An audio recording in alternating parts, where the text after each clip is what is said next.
Oi, gente, então, vamos fazer a gravação sobre os ajustamentos. A gente já falou um pouco sobre as formas de interrupção de contato, a gente falou dos ajustamentos criativos no que concerne a depressão e a ansiedade, e agora a gente entra nos ajustamentos de busca, que contemplam, então, os ajustamentos de ausência de fundo e os ajustamentos de preenchimento de fundo.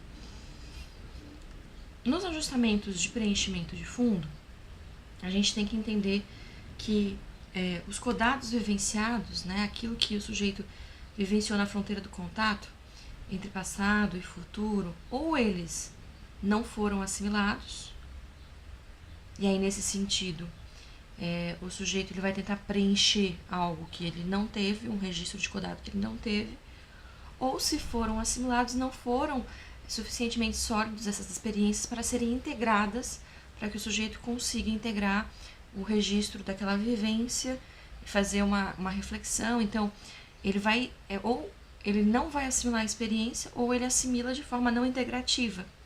E isso também acaba fazendo com que o sujeito não tenha um fundo, né, para a fronteira de contato. Como ele não tem um fundo, ele vai preencher. Então, vamos pensar o seguinte. Vamos pensar numa criança aí que, numa experiência com a mãe, essa mãe sempre antecipou suas necessidades. Logo, ele não tinha como experienciar o que é ter uma necessidade, o que é ter frio, o que é ter fome, porque assim que ele se incomodava, ele já era atendido. Nesse sentido, então, essa criança, ela não teve como integrar a mensagem da fome com a sensação da fome. E houve uma desintegração dessas duas informações, desses dois tipos de dados. O que acontece? O sujeito fica, às vezes, com uma sensação basilar de insatisfação que ele não sabe o que significa, ou uma sensação de fome que ele não sabe o que significa. Não houve uma integração, né, entre corpo e mente. E aí, nesse sentido, o indivíduo ele passa a ficar preenchendo o fundo, porque ele tem uma sensação, ele tem uma percepção que ele não integra uma informação. Então, ele precisa preencher o fundo para dar conta disso. Por outro lado, a gente tem os ajustamentos de ausência de fundo, que estariam mais voltados à questão do espectro autista. Os ajustamentos de ausência de fundo, a gente pressupõe que houve uma falha no período de retenção das vivências primitivas da criança. Então, no momento em que a criança deveria reter as experiências sensório-afetivas, as experiências corporais, houve alguma falha, seja ambiental, né, de suporte ambiental, ou seja, houve um excesso de suporte, uma falta de suporte, fazendo com que o indivíduo não conseguisse experienciar as suas emoções de forma isolada, as emoções maternas, paternas ou do cuidador, ou seja, porque esse indivíduo, a gente sabe que tem as características genéticas também, carregam essa falha, né, nas vivências primitivas, já desde o seu processo de nascimento. Então, no espectro autista, os vividos eles não são retidos como fundo. Você vive uma situação, mas ela não serve para você de plano de fundo para você decodificar uma próxima emocionalmente, né? Então, a gente tem um exemplo de um paciente que fez uma mandala no consultório, e aí a gente pergunta, e aí, quer levar a mandala? Ele disse, não vou levar, porque eu já terminei. Essa mandala, então, não simbolizava nada, não tinha um símbolo de afeto, para ele não era referência de um conflito, ela não tinha, ele não tem esse fundo. Então, ele não tem esse fundo relativo a essa integração entre o vivido e o sentido, né? Então, é como se esse momento, né, do fluxo do ciclo de contato, esse indivíduo ele não conseguisse entrar em contato com a sensação, né, a percepção, para depois finalizar o ciclo de contato. Então, ele nem começa a cadeia para entrar em contato, porque ele não tem esse fundo de dados que permitiria a ele decodificar as emoções e decodificar as percepções que ele vai ter. Bom, seguindo então, também eu coloco um outro exemplo lá, Quando um paciente pergunta sobre a questão, quando eu pergunto para o paciente sobre uma questão de tristeza, né? Quando que ele se vê triste, e ele me pergunta o que é tristeza, eu respondo que a tristeza é quando a gente, né, chora, né, enfim. E aí, muito leviana que fui, e aí ele responde, quando eu corto cebolas eu fico triste. É óbvio. Não existe um fundo de decodificação entre a reação corporal e a reação emocional. Elas são vistas de forma isoladas, não integrativas. Então, é preciso para esse paciente ir ampliando o corpo. E esses dois pacientes, eles precisam de técnicas que propiciem a ampliação do corpo. Então, técnicas de relaxamento, técnicas de expansão de corpo, técnicas de reconhecimento de corpo, técnicas de visualização interna do corpo, para ampliar essa percepção. E dessa forma, então, tanto o indivíduo dentro do espectro quanto o indivíduo esquizofrênico terá um maior nível de fundos de excitamentos afetivos, porque os excitamentos afetivos estão ligados às experiências corporais.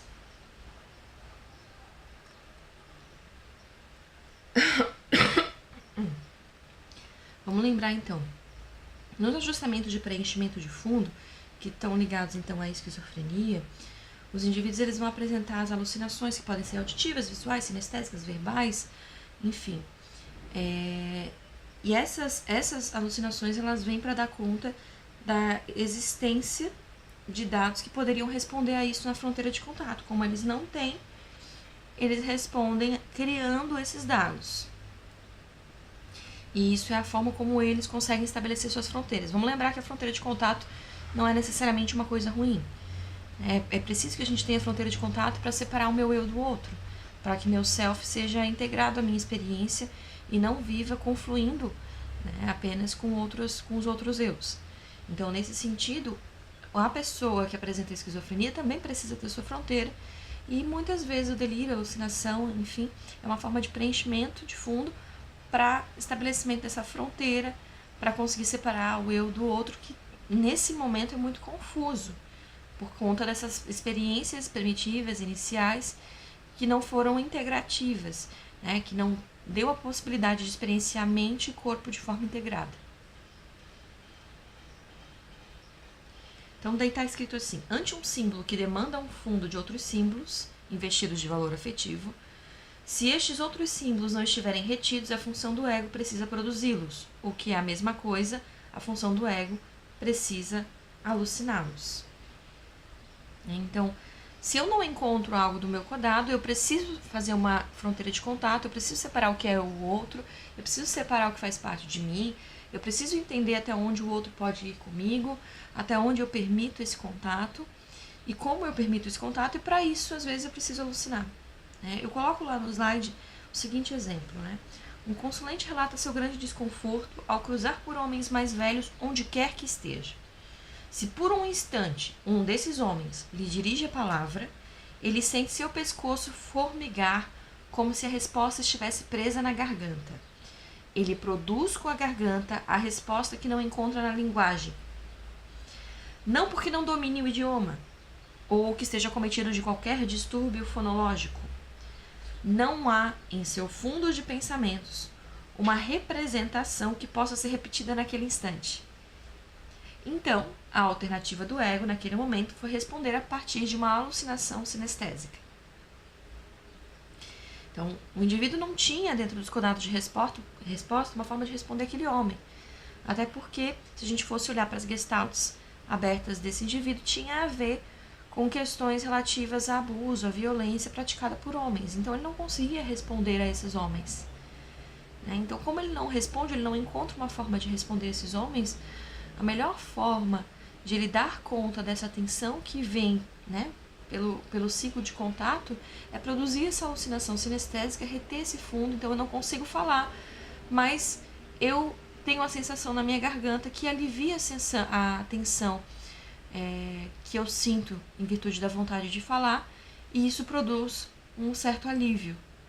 Então, é uma forma de criar e produzir um certo alívio para que eu não tenha interrompido o fluxo de contato e possa ter uma sensação de fechamento né, de Gestalt que de fato não é fechada, pelo menos não de forma correta.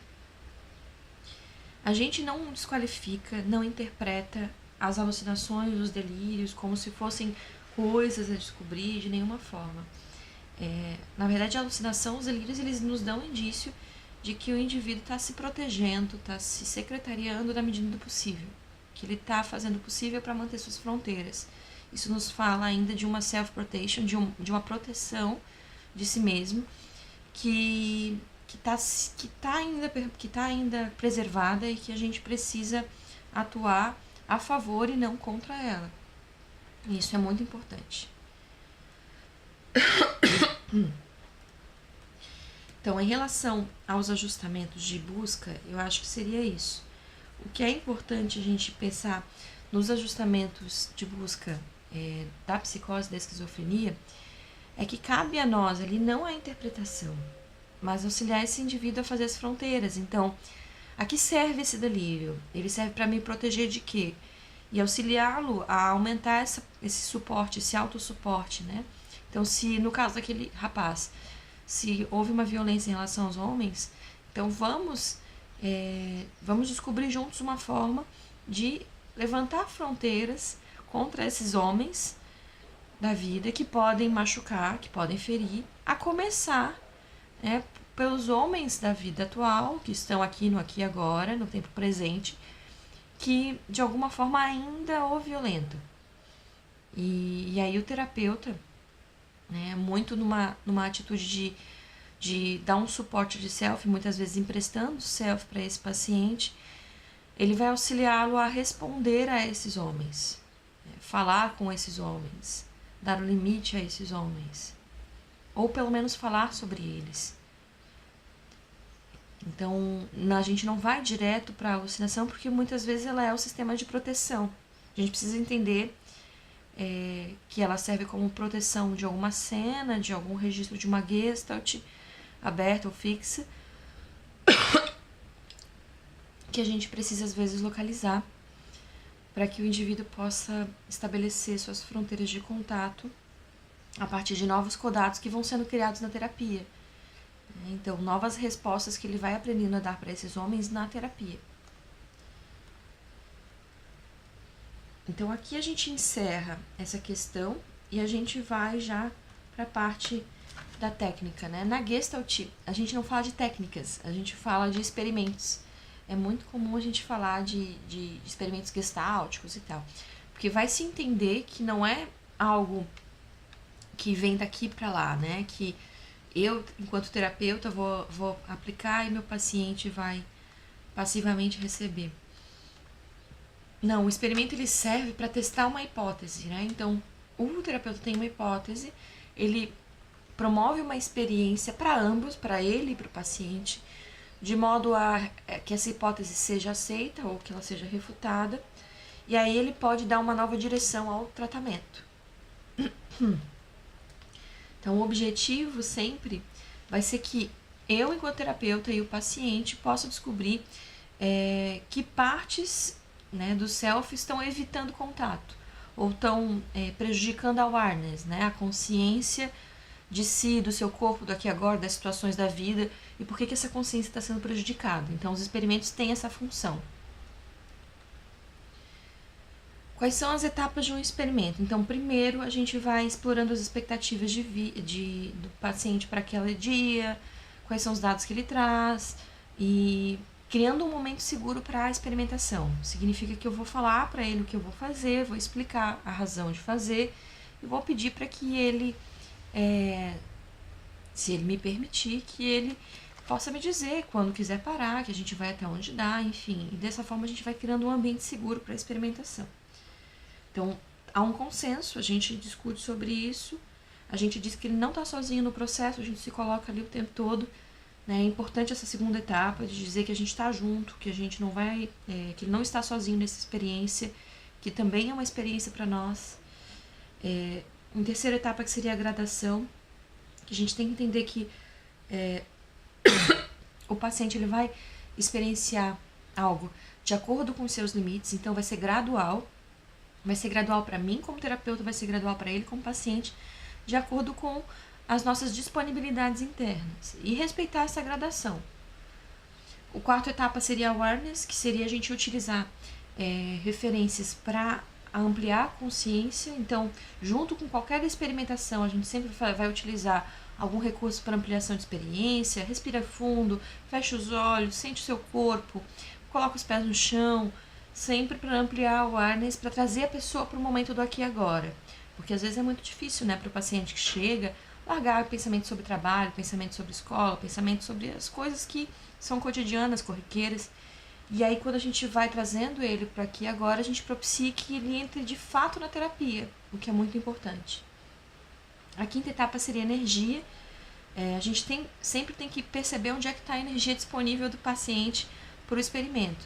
A gente falava das fronteiras de contato, né? Então, vamos ver se ele responde corporalmente, se ele responde racionalmente, se ele está respondendo mais emocionalmente. Quais são as áreas possíveis de acesso para a gente conduzir o experimento. E aí depois a gente explora as demais. O sexto etapa seria o foco. O foco sempre vai ser onde que o paciente se interrompe. E é isso que vocês têm que olhar no trabalho também. Onde que ele interrompe contato? Em que momento, ou a partir de que gestalt, ou a partir de que experiência, a partir de que codado, ele interrompe contato? Em que momento ele interrompe contato? Isso vai ser primordial para que a gente possa conduzir um experimento nessa direção. O sétimo é o tema. O tema é a figura que vai, né, despontar no discurso do paciente. Então, a gente tem que sempre prestar atenção qual é a figura que desponta no discurso do paciente, aquilo que ele traz como prioridade dentro de um contexto, aquilo que ele traz como mais representativo, mais relevante dentro de um contexto de discurso. A oitava etapa é a construção de autossuporte, que seria então a gente conseguir fazer com que o paciente se volte a si mesmo enquanto estratégia de suporte, que a gente viu lá no vídeo do Pierce com a Glória, que ele o tempo todo voltava para ela, né? Você ainda é um menininho, o que você pode fazer por você? Porque é muito importante que o paciente desenvolva o self-support para que ele possa gradativamente também ir se adaptando a uma vida corriqueira sem a utilização do terapeuta como uma bengala de suporte. Nona etapa é a escolha do experimento. A escolha de um experimento vai abranger tanto as nossas possibilidades enquanto terapeuta, quanto as necessidades do cliente. Porque às vezes eu sou o tipo de terapeuta que gosta de trabalhar com fantasia guiada, tem gente que gosta de trabalhar com aspectos com experimentos mais corporais. O paciente nos pede algo, mas nós, enquanto terapeutas, também temos nossas fronteiras de contato e também temos experimentos aos quais a gente se vincula mais facilmente. E a 10ª etapa seria o insight ou fechamento. Depois desse experimento, é muito importante a gente rever a gestalt inacabada, incompleta ou fixa e falar, conversar um pouco com o paciente, colocar no campo isso que está aberto, isso que precisa ser fechado, após o experimento.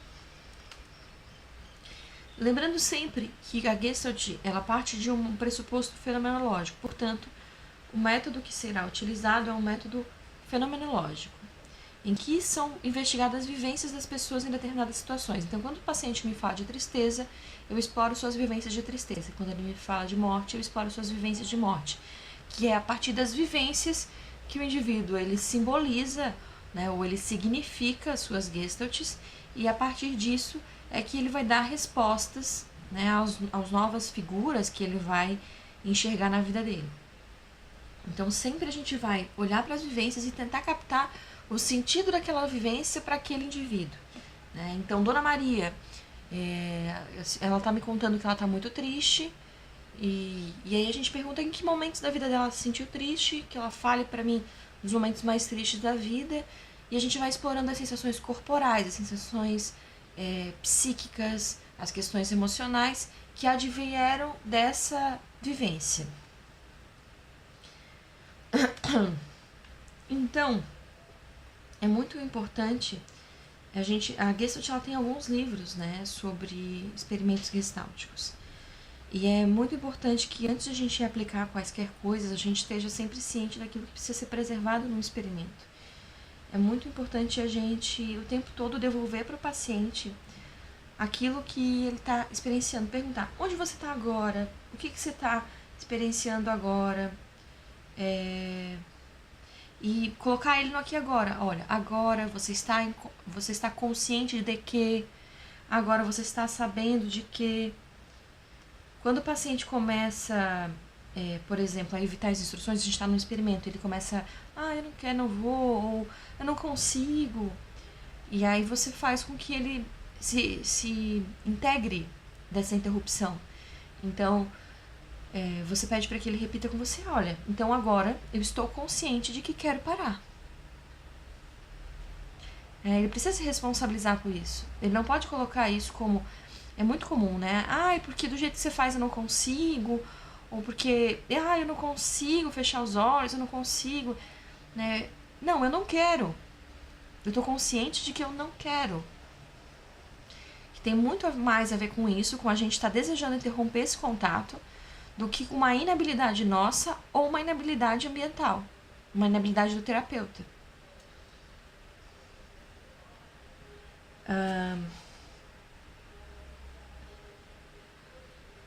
Tem um trecho que eu escrevo que é o seguinte: note que toda vez que o cliente já traz uma metáfora, uma imagem ou uma cena pronta, isso é material precioso que precisa ser trabalhado pelo terapeuta.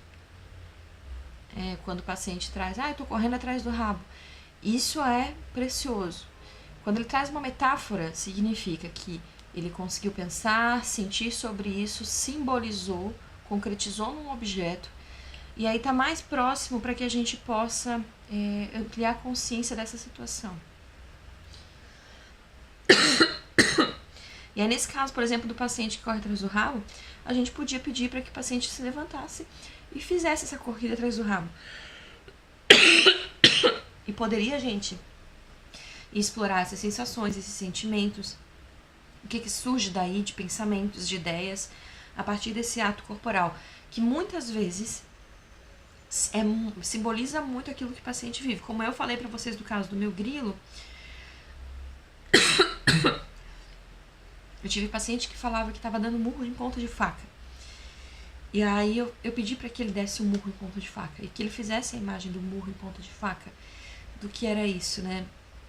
E aí ela foi repetindo, eu pedi que ela falasse o que ela pensava, e ela disse, pra mim parece aquela situação que eu vivi, que ela já tinha trabalhado, né, com fulano, em que eu batia na porta, batia, tava chovendo, ele não abria por nada. E eu tive que passar aquele dia na chuva.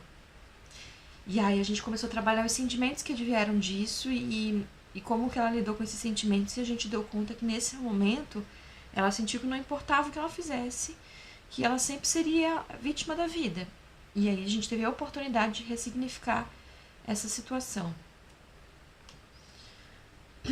Então, a Gestalt utiliza muito de técnicas corporais, em que, por exemplo, metáforas, imagens, símbolos do paciente podem ser presentificados, podem ser corporificados, para que o paciente se dê conta desse símbolo e possa refletir sobre o seu significado e entrar em contato com o sentimento oriundo desse símbolo. Então, a gente, nas técnicas corporais, a gente procura dirigir a atenção do corpo para o aqui e agora, entrar sempre em contato com o corpo, com a postura, né, fazer com que a gente assuma as partes do nosso corpo. Ao mesmo tempo que a gente trabalha o corpo, ele é muito aliado à questão da psicoterapia verbal, então você tá fazendo essa experiência, tá correndo atrás do rabo, mas você também tá me falando as coisas que te vem à cabeça enquanto você corre atrás do rabo. E é uma forma de a gente aliar esses dois sentimentos, né? Porque as experiências, elas são vividas de forma integral. Então, que a gente possa integrar a vivência corporal com a vivência emocional e com as questões necessárias às reflexões. É muito importante a gente também respeitar o silêncio enquanto técnica, que muitas vezes o silêncio é um período em que o paciente está refletindo, simbolizando, e a gente às vezes precisa prestar atenção nesse silêncio. Muitos pacientes, durante o trabalho do corpo, querem falar, porque eles param de fazer o trabalho com o corpo e começam a falar. E às vezes, para esse paciente, a gente precisa pedir para que ele não fale por um momento e que ele só faça a experiência do corpo, para que depois a gente possa processar essa experiência. Porque muitas vezes também a verbalização pode ser uma forma de interrupção de contato. Então, para aqueles pacientes muito verborrágicos, a gente pede que ele silencie um pouco para entrar em contato com este corpo e fazer essa experiência corporal. Então, a gente às vezes pede para que fale falar do próprio corpo, ou deixar o corpo falar. Então, eu tô muito ansiosa. Né? Então, me mostra como é que tá essa ansiedade no teu corpo. Em que lugar do corpo tá essa ansiedade? Ah, tá na minha barriga. Então, barriga, a ansiedade tá aí. O que ela faz aí dentro? Ela mexe. De que jeito que ela mexe? Ah, pra lá e pra cá. Quando foi a primeira vez que você foi parar aí na barriga? E por aí a gente vai, né? Então, porque como a gente falou já várias vezes que os registros de memória eles são vividos de forma integrativa, então quando a gente traz o corpo, a gente também está lidando aí com uma forma de acesso a essas gestas fixas ou inacabadas, para que a gente possa ressignificar. Então é muito bacana a gente ir pedindo que o paciente preste atenção no seu corpo, se sensibilize de cada parte do corpo, preste atenção em como ela responde. Então quando ele fala, tô com raiva, preste atenção no teu corpo. Onde que a raiva se manifesta? Como é que acontece no teu corpo? Às vezes a gente pede diário de corpo, né? Então, para que o paciente ao longo da semana faça um registro das experiências, vivências que ele teve, corporais, a partir dos sentimentos. Eu tive raiva do fulano na quarta-feira. E aí, quando eu tive raiva do fulano, eu senti, meu coração acelerou, eu senti sudorese, fiquei vermelho. Então, é uma forma de o paciente também integrando essas emoções. Porque a gente também tem muito paciente que chega pra gente que acha que a raiva é um sentimento do mal, ou que ele não pode sentir raiva, enfim, por conta das concepções que a gente traz de certo e errado muito polarizadas, né? Como se não fosse nada